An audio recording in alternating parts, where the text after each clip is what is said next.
یہ ایوب پارک میں اور پنڈی اتنا بڑا ریجن ہے جہاں پر میں خود 10 سال سے کام کر رہا ہوں. میری خود کی اکیڈمی ہے.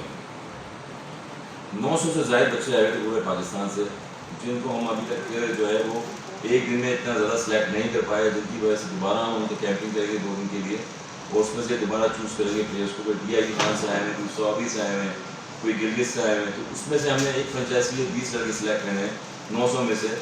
اور ٹیلنٹ کا معیار آپ دیکھیں گے پاکستان میں کتنا ٹیلنٹ ہے جہاں سے ابھر کے سامنے آتا ہے. بس یہی چیز ہوتی ہے کہ ان کو موقع نہیں ملتے, کیونکہ 24 صاحب جیسے لوگ ہیں جو ٹیمیں فرنچائزیں لیتے ہیں ان کو مواقع دیتے ہیں. تو میری خواہش یہ ہے کہ دوبارہ ٹرائل لی جائیں گے, اور بچے جیسے PSL کا پروٹیکٹ شروع ہوا تھا اس میں دیکھیں آپ کتنے سارے زمان خان جیسے بچہ ایک لڑکا تھا, وہ کہاں سے کرکٹ کھیل کے آیا. اور بہت سارے ایسے پلیئرز ہوتے ہیں جو دور دور دیہاتوں سے آتے ہیں, اور جب وہ میدان پہ آتے ہیں تو پاکستان کا حصہ بنتے ہیں. تو یہ لیگس کا مقصد یہی ہوتا ہے کہ اس میں پلیئر جو ہے وہ پروڈیوس ہوں اور آ کے اپنی جو اسکلز ہیں اس کا مظاہرہ کریں. اور میرے خیال میں یہ اچھی اپرچونیٹی ہے. اس میں